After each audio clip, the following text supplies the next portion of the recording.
Thank you very much indeed, Jamie Lee. No matter what the weather's looking like in your part of the country, be sure to make it a feel-good type of day in whatever way you're able to at home. And now, we are in day 4 of the lockdown in South Africa, and of course, in an effort to curb the spread of the coronavirus, we've all had to stay home, which is fantastic. But now, we've all managed to survive the first weekend, but there's a long road still ahead. Now, joining us now via Skype is Interim Federal Leader of the Democratic Alliance. I'm talking about John Steenhuisen. John Steenhuisen, good morning. How are you doing this morning? Good morning, my brother Tabiso. Great to be with you and great to be with the Expresso show this morning. Well, John, the first thing I have to ask you is how on earth have you been surviving this lockdown? How are you keeping yourself busy during this time?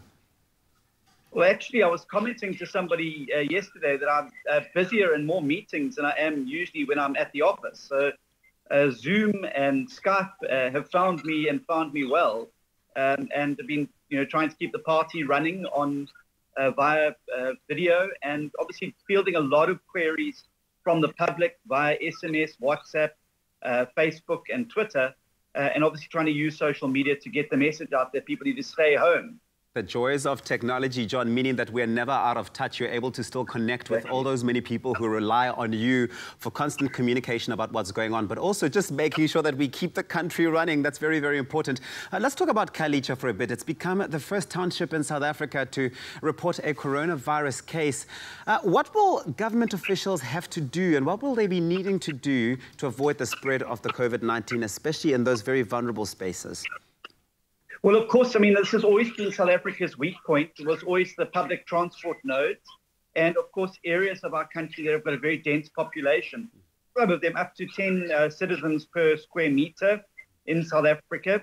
And obviously, this is a perfect heaven for a virus like this to be able to spread. So what we've got to do is ensure that where possible, we can place people who test positive in those areas into a quarantine to ensure that we can make sure that the virus does not spread there, but also to be making sure that we're able to get the message out there about hygiene and about the social distancing. And where that's not possible, government is looking at ways to provide facilities in public-owned buildings to be able to allow people to self-isolate for the period of the 21 days. But obviously, if this spreads in very densely populated communities, it really has the impact to move very, very quickly. And then the worry is that when it's moving quickly in a variety of hosts, the mutation possibilities are also a cause for major concern. And we're definitely indeed seeing a lot of effort on the part of government, but we are going to need the citizens of this country to take on the call and stay at home. But we're seeing that a lot of people still are not adhering to the lockdown imposed by the president last week. People are still not self-isolating, and people are still not enforcing social distancing. And I'm seeing a lot of pictures, particularly in the past weekend, where people are lining up at stores and all other sort of social gathering spaces. What will be done to those citizens who do not adhere to the rules of staying home and what's expected of them during this time? There's obviously a regime of fining that has been implemented, but obviously in some areas like this, it's been very, very difficult to police.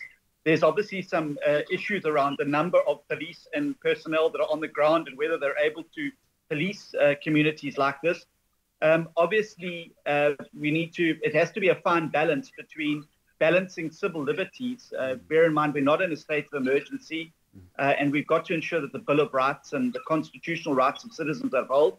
But I think there's a responsibility on every citizen to understand that if they go out and expose others to risk, they could essentially be condemning somebody to death. This is not a game. This is a very, very serious virus. It means business with South Africa. And unless we do everything we can as citizens, as responsible citizens, to stop the spread, we're going to ensure that it doesn't happen. It doesn't stop the spread to be so. And it's going to then mean that more drastic measures are going to have to be put in place. So I think that we should rather use this 21 days to break the back of the virus and to ensure that it doesn't spread any further than it has already.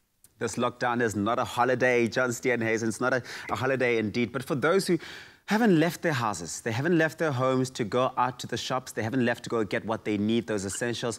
What will they be able to buy during this period? And I need, to find out, do they need to show their till slips to officials like the police or the army when they're stopped? Because, of course, we know that the police and army are out there working around the clock. Are there specific times that people can go and do their shopping for essentials?